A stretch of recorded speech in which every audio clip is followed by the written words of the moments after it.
Well, hello. Hello.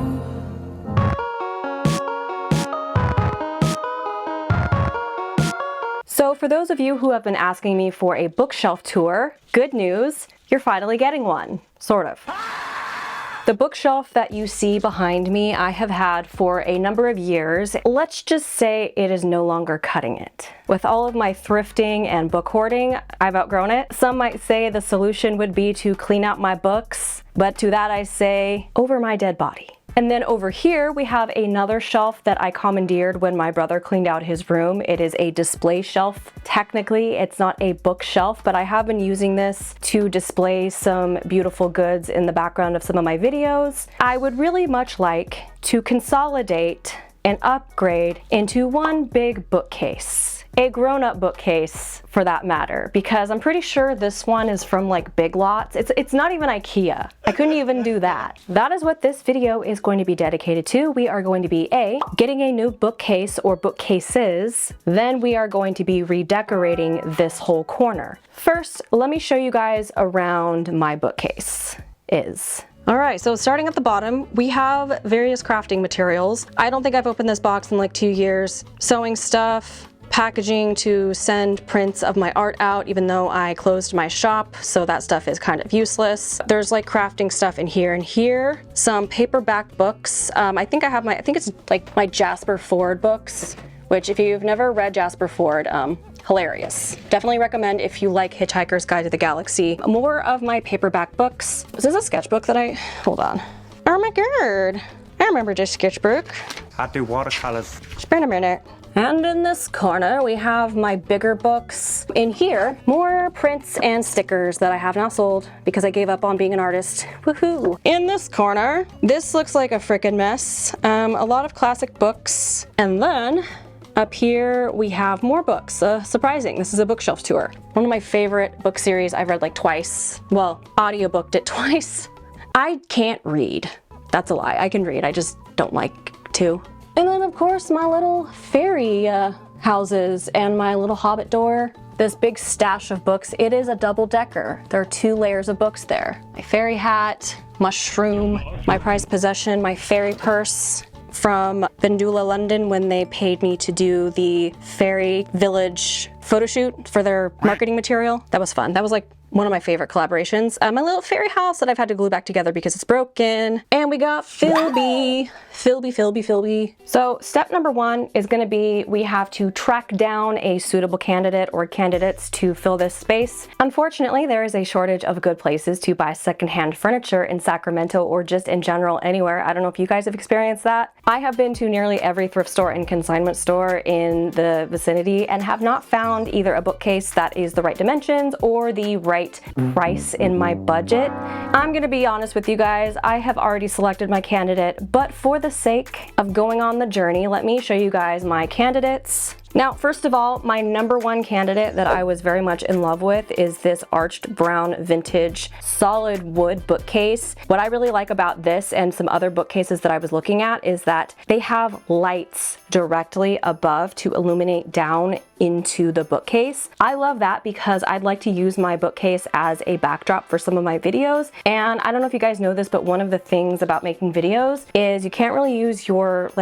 top light. I mean, you can, but if you want to be professional, you want to use like lighting and soft boxes. But how you make your lighting more dynamic is have light sources, like small light sources behind you. So having a bookcase that already has like a light in it would be really cool. Unfortunately, I slept on this one too long because I got really busy with stuff and it sold. And then this one is pretty nice. It's pretty plain. It's oak.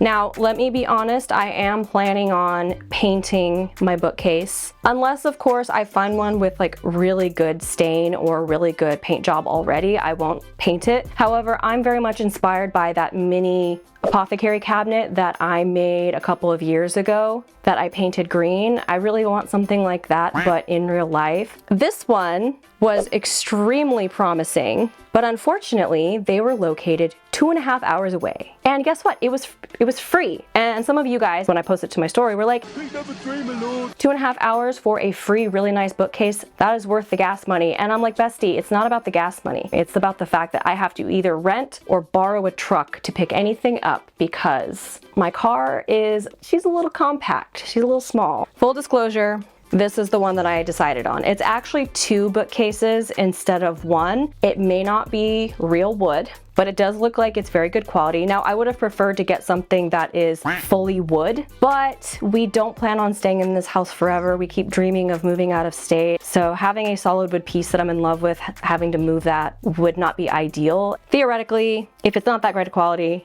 I can leave it behind if we ever move. So my husband and his father are gonna go pick that piece or pieces up for us to start the project. But before we get started, even though we all know that I am an agent of chaotic creativity, I am trying my darndest to get myself together, to get organized. Luckily, I have a new tool in my tool belt, which also happens to be this week's sponsor, Milanote. Milanote is an all-in-one tool for organizing your creative projects. You can create and customize project boards depending on your needs, and you can choose from a variety of provided templates to get started. So let me show you guys my board for this project so you can kind of get an idea of how Milanote works and how it's helping me with this project. So first of all, as you can see, I'm able to use task lists to keep track of what I have to do, as well as make supply checklists so I can keep track of what I have and what I still need to get. But at the same time, it's not boring. I'm able to customize this primary board to keep my creative vision close at hand, so I can kind of have the overall vibe closely in my mind as I'm planning things out. However, if we want to expand my mood board, you'll see my primary inspiration images for this project, as well as notes about the specific elements that I would like to emulate, such as the aesthetic clutter, the greenery and the mixed tones and the gold and the jewel tones, and then of course the color palette that I'm also using for inspiration. Being able to collect images and inspirations and links and colors like this is a really great way for me to keep my vision close at hand, you know, instead of scattered across my camera roll and my notes app like I used to do. And the Milanote web clipper makes that even more quick and easy because I can save images and links directly to my boards instead of saving them randomly and remembering to plug them in. And if I'm doing research and I want to reference a specific YouTube video for my project, I can also directly embed videos to my boards as well. For example, we have this tutorial on how to create an aged look for furniture with chalk paint. Not sure if I'm going to use that technique yet, but I'm saving it just in case. And I will not forget about it because it's right there. And if you work with other creatives or need a setting to work on a group project, whether that be with a client or a colleague, you can also share your boards and invite them to contribute notes, feedback, and collaborate in real time. Milanote is available for free with no time limit. You can sign up now using my link in the description of this video to start your creative project. And let me know down in the comments below what project you'll be using Milanote to help you plan. Thank you, Milanote, for sponsoring this week's video and also for excelling at the impossible task of keeping this chaos gremlin organized. So now that I'm looking at them in person, it doesn't appear that they've been stained brown, but instead they have been painted brown over an existing white paint. So now I have to figure out if I want to sand these first before I paint them the green color. The professional answer is probably yes, but I'm also lazy and it's really hot. So I'm also leaning towards just painting these bad boys. But I also want to do it right. So let's go consult the professionals and decide what we're going to do. Hey honey, should we sand those shelves? We?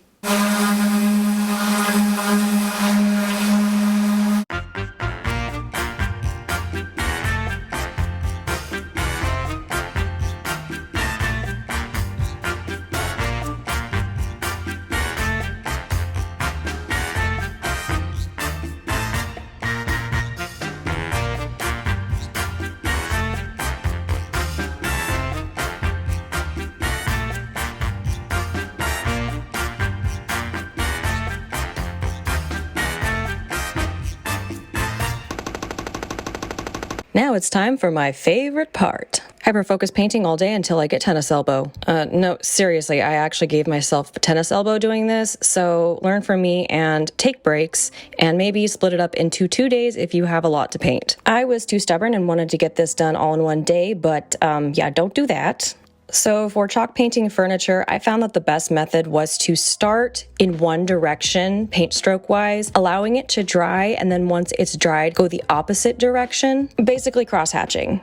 See, Dad? Art school did teach me valuable life skills, thank you very much. Once you go at it with a second pass, going the opposite direction as previously stated, you should start to see some pretty decent and opaque coverage. If not, wait for that coat to dry and then go back again with another coat, probably a lot lighter that time, just to fill in all the little specks and spaces that you might have missed. And if there's lots of nooks and crannies, make sure to really smush those bristles in. You might need to really glob the paint in there and then spread it out. But if you get a good quality chalk paint, this shouldn't really be an issue. Chalk paint is generally pretty opaque. I've had this paint for over a year. It's left over from my bench/entryway project, and I had over half a can left, so yeah, I had to stir it. So make sure you also stir your paint. And as you're gonna see later, I just focused on the outside of the shelves. I did not do the inside, except for that bottom shelf above the drawer. Now we just gotta clean all this stuff out. This box is bringing back some memories.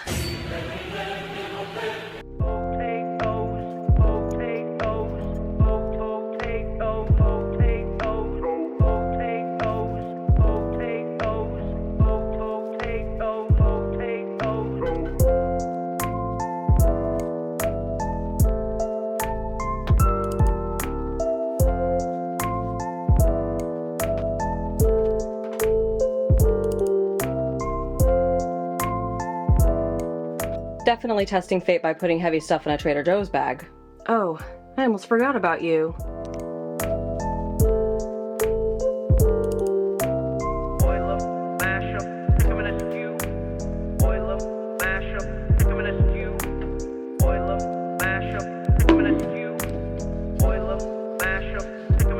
How does this work? Huh? Yo, help, I'm dumb. What? You disrespect me. And now it's time for the best part, the decorating. Also, the most stressful part because everything is everywhere and I'm overwhelmed. But let's do a little candle haul because I got some candles off of Amazon, some fake flame candles, and the best part is they come with a remote. Wow. And there's a timer as well, so if I want to set them to a 2-hour timer, I can. I also got these ones. And I accidentally got the ones that don't come with the remote. It says there's a timer. I guess it's just automatic. It stays on for, these are manual ones, so I'd have to turn these off individually, which is kind of annoying, but they're cute. They're, again, those little drippy ones. So I probably should have gotten the ones with the remote as well. Oopsie. Oh, and I also got some hardware, for the drawers.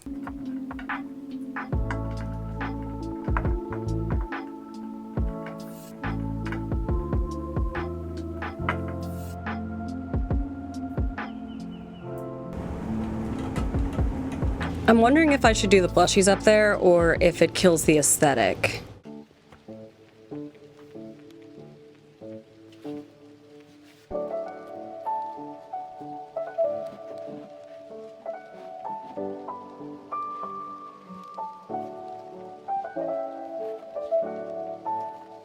Here is a little progress update. I've done quite a bit. I am missing a shelf right here. I kind of made this space a bit tall, so I think what I'm gonna do is this one's gonna be like a little pocket, and then I'm going to put all of my paperback books in there, but I'm going to stack them this way. I have no idea how that's gonna look, but I have to wait till tomorrow because the wood piece that goes in there was split in half, so we had to wood glue it together, and we have to wait 24 hours to use it, to put any pressure on it. I'm really happy so far. We'll do a full tour once this is all done, but let me just, even though I've made so much progress with this bookshelf, let me show you the room. Holy crap. 2 days later. So I fear I might have ruined my momentum by taking a break yesterday because I have been struggling with this last shelf for the past like 2-ish hours. I have put stuff on and taken stuff off like 50 times, and I'm just going to walk you through my thought process because I think I finally figured it out. Basically what I'm trying to do on this last shelf is I have all of my old paperback books. Most of them are science fiction. Some of them are adventure books.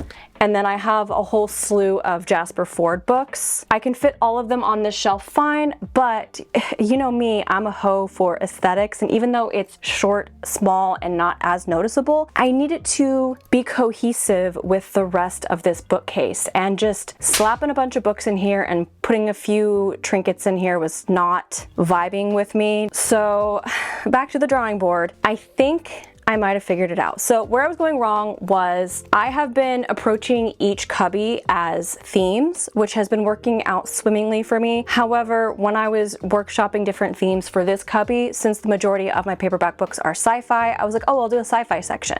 So I gathered up all my little sci-fi trinkets. So I had my sonic screwdriver, my Mandalorian little figurines, a couple of interesting looking pyrite rocks. I was like, this is it. This is sci-fi. And it looked like crapola.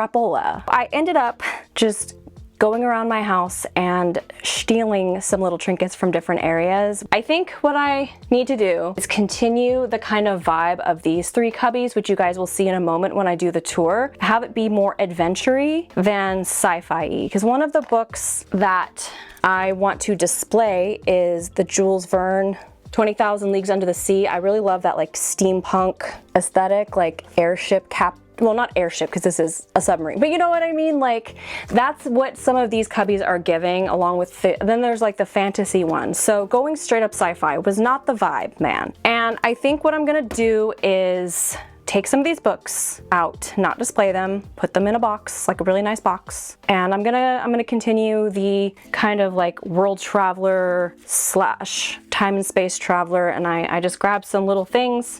We're gonna try to make this work. I'm hoping this is the last attempt. I'm losing my marbles here.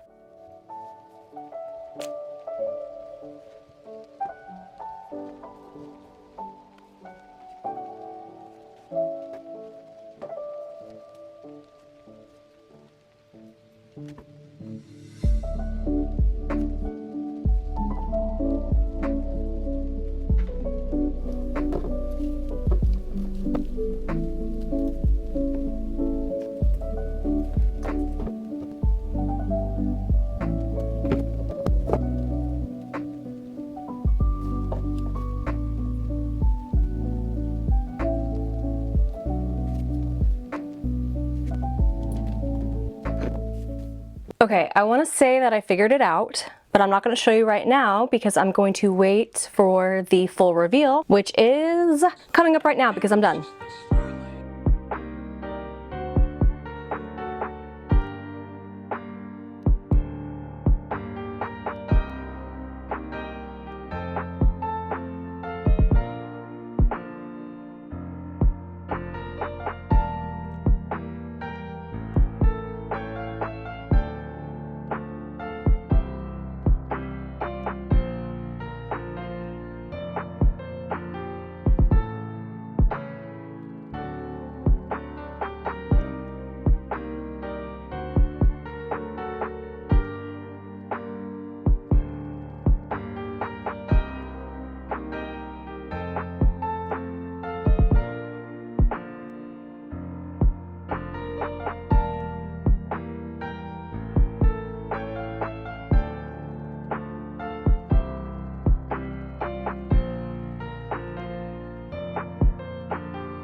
In this corner, we have, I call this my girly pop section. We have a couple of Jane Austen novels right here with my little teacups. This is actually Heidi. I've had this book for a really long time and I don't know where it's from, if it was just in the family. And then I have this centered spread of books. So I kind of, again, we're going for kind of a theme. So we've got The Secret Garden, Pride and Prejudice and Zombies, not the actual Pride and Prejudice, Wuthering Heights, Charles Dickens, the works of Shakespeare, and then Romeo and Juliet. And then I wanted to add some artwork in here. So I have my orchid and my amaryllis.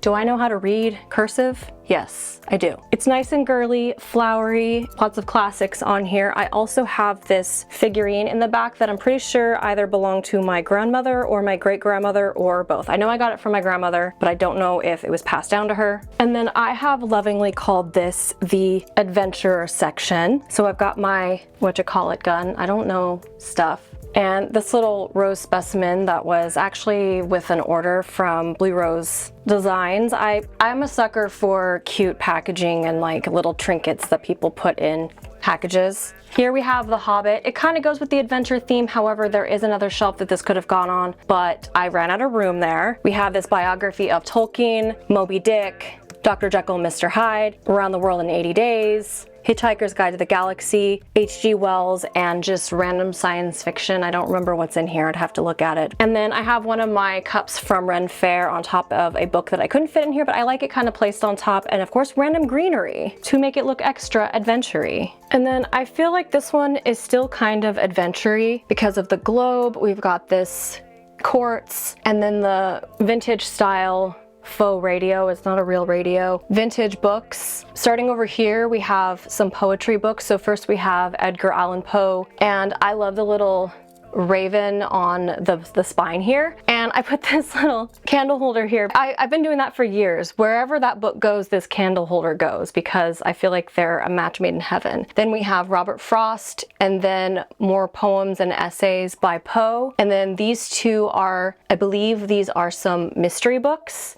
I felt like the colors and the textures lent itself really well, but also with the theme kind of adventure-y, mystery, and then Edgar Allan Poe is a little bit macabre, so it kind of goes with it. And then in the back there we have that Whimsical candle lantern thing. It doesn't have the bottom, but we're using battery-powered candles. And then these are just some random literature books. I don't know what's in them. I haven't read them. And then this is actually, it should have been up at the top, but I did a DIY of a paperback of Jane Eyre. It's the, you know, sometimes we gotta just do the aesthetic thing. Okay? This one is more like aesthetic storage. I have crafting materials and sewing materials in here. I kept the contents of this the same. And then of course my coffee table books that I don't really reach for, but I want to keep them where they are. And then we have what I like to call the fairies and dragons section. I want to say it's the fantasy section, but let's be honest, most of my books are sci-fi fantasy adventure, so there's going to be some crossover. But it was an excellent place to put Tad Cooper and my little fairy light. So on this shelf we have some kids fantasy books, we have Grimm's Fairy Tales, we have the Golden Compass series, which I've seen the show, it slaps. And then in the back we have a couple of books that I wanted to kind of secretly display, but you'd have to really look to see them, but two fairy books. Of course we have the Cicely Mary Barker book, and then I believe it's a classics fairy tale, but I really like the illustration on the front. We have A Midsummer Night's Dream by William Shakespeare, and one of those compilation books of family adventure stories, but I think I thrifted it because of the sword. We have classic fairy tales, and then another one of these classics books with a really cool illustration on the front. The Jungle Book Volume 2, I got this at the bins and there was no Volume 1. I got it in New York. We have Alice in Wonderland, and technically Anne of Green Gables is not a fantasy, but it fit the vibe. So this one is arguably one of my favorites out of all of the cubbies, the sections. It's also the first one that I started on. I was very much inspired by the John William Waterhouse painting, and I kind of wanted to play off of the whole night core theme. So obviously I gravitated towards putting my Lord of the Rings books in here, but I also have a King Arthur book as well as Avalon, which is a medieval book. I believe it's a historical fiction. I read like half of it when I was in high school and then I got bored. And then we have, might be an analysis of The Hobbit. I'm not sure. I haven't read it. I did thrift it. And then the last book is actually the first book that I picked up, and I specifically grabbed it because it has a knight on the spine. And of course the decor helps to tie everything together. So the first thing that I styled was this candle holder right here with the drippy drip catcher. I don't know what the technical term is. And then this is actually a portrait of me from the Ren Fair. I was gonna put it in a frame, but I kind of like it just having it as a scroll. And then as you guys saw in the clips, I have this random bookend that I thrifted. I found it at the bins and it has like a ball and chain, or I think it's called a mace, I'm not sure, but it's missing the chain. I need to add a chain. And then hanging off of the books, I decided to add the King Sweet V crown because again, we're going for that knight royal look and I felt like it was absolutely perfect. And then I have this letter opener that looks like the Strider sword, and don't come at me for sticking it in the spine of Lord of the Rings. It's not damaging it. It's fine. And it looks freaking awesome. And I'm sorry for the dog if you can hear her. She will not shut up. And then this jar right here, I am actually going to start collecting the trinkets that I get from Ren Fair and put them in here. And I've already started. I have my trinkets thus far in here. I have one that I forgot where I put it, but, and then a spy Shrek in there in the background. I had to include him somewhere, and I felt like fairy tale vibes is perfect, and he didn't exactly fit up here. So you guys saw me struggle with this one, but I finally got to a place where I'm happy with it. I ended up removing the rock, and I did not use David. So once I kind of played around with it, I got to a place where I liked it. I did remove a couple books from the back just because I didn't like the way that looked, since you're looking at it from like looking down at it. So I have these books stacked here, and I have some books in the back there that I don't really want to display, but I need to store somewhere. And I did the same thing here as well. This is helping to prop up 20,000 Leagues Under the Sea. And then I use this leaf to kind of like tuck in here to look like you're in the jungle. Then we have this rock with pyrite and these other fern leaves. And then we have my Jasper Fforde books here, besides the one over here, the straggler, and my butterfly globe thing here. This is also one of the earlier ones that I started to put together. I wanted there to be some visual symmetry with the drawer on the other side, so I put these drawers here. I was struggling to figure out what genres to put these in, these children's classics books, and then I decided to put them down here, which worked perfectly because then I was able to display my Fairyopolis book right on top the shelf of this with my little fairy figurine. And then of course you guys saw I was struggling to figure out where to put plushies. I still have quite a bit of plushies, but they're gonna have to go in the closet for now. And I found little spots on top of the books here, and then of course, you know, I decorated with some lights around it. And what I really love about this is it kind of reminds me of like the children's book section a little bit, because you have the mix of colors, the picture books, the longer kids books with the cool illustrations, and then the toys. I don't know, it sparks joy. I think it really balances out with the rest of the bookcase because everything is vaguely fantasy, and it kind of feels like I have a mini bookstore in my room, which I love. I'm super happy with how this turned out. Of course, there's little things here and there that I'm gonna want to improve. First of all, I think I'm gonna return those tea lights and instead go with the tea lights that have a remote. The timer does work, they turn off after a few hours, but the problem is going to then turn them back on. You have to do it individually and it's a pain in the butt. And I was kind of using some of them as backlight for ambiance, and to have to reach around things or go into one of the tea light holders, it was kind of a pain in the rump. This exceeded my expectations. I am super impressed with how this all turned out. Let me know what you guys think. Which is your favorite section in my little bookstore or my little bookcase? I can't choose. It's like choosing my favorite children.